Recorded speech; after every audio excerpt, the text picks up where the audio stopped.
सभी मित्रों को हमारा नमस्कार। आज हम सुनने वाले हैं वाल्मीकि द्वारा रामायण लिखने की कहानी। वाल्मीकि पहले एक डाकू थे जिनका नाम रत्नाकर था। वह जंगलों में राहगीरों को लूटते थे। एक दिन उन्होंने नारद मुनि को लूटने का प्रयास किया। नारद मुनि ने उन्हें समझाया कि उनके कर्म गलत हैं और यह पूछा कि वह इन पापों को क्यों कर रहे हैं। जब रत्नाकर ने जवाब दिया कि वह अपने परिवार के लिए यह सब कर रहे हैं, तो नारद मुनि ने उन्हें बताया कि उनके परिवार वाले उनके पापों का फल नहीं भोगेंगे। इस सच्चाई को जानने के बाद रत्नाकर को गहरा धक्का लगा और उन्होंने अपनी ज़िंदगी को बदलने का निश्चय किया। नारद मुनि ने उन्हें भगवान राम के नाम का जाप करने की सलाह दी। रत्नाकर ने कठोर तपस्या की और मरा शब्द जो राम का उल्टा होता है उसका जाप करते करते भगवान राम के महान भक्त बन गए। उनकी तपस्या के परिणाम स्वरूप उन्होंने महर्षि वाल्मीकि के रूप में एक नया जीवन प्रारंभ किया और वे एक महान ऋषि बने। एक दिन वाल्मीकि गंगा नदी के किनारे बैठे थे। उन्होंने एक कोच पक्षी के जोड़े को देखा जिनमें से एक को एक शिकारी ने मार दिया।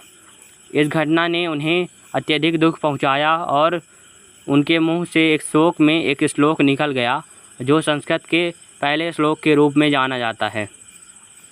इस श्लोक में वाल्मीकि ने शिकारी को श्राप दिया कि उसे कभी शांति नहीं मिलेगी। इस श्लोक से वाल्मीकि के मन में रामायण लिखने का विचार आया। रामायण का उद्देश्य।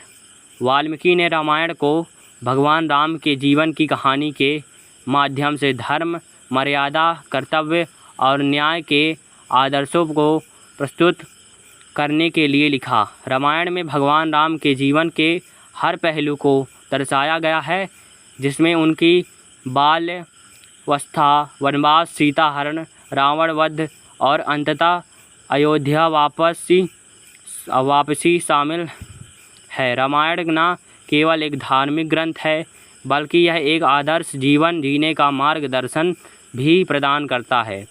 यह महाकाव्य हमें बताता है कि किस तरह से एक व्यक्ति को अपने जीवन में आने वाली कठिनाइयों का सामना करना चाहिए और कैसे धर्म और सत्य के पथ पर चलना चाहिए। रामायण की मुख्य कथा वस्तु: बालकांड, अयोध्याकांड, आरण्यकांड, किष्किंधाकांड, सुंदरकांड, युद्धकांड, उत्तरकांड।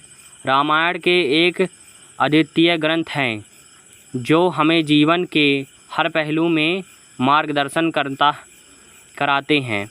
हमें सिखाते हैं कि हमें हमेशा सत्य, धर्म और न्याय के मार्ग पर चलना चाहिए और अपने कर्तव्यों का पालन करना चाहिए।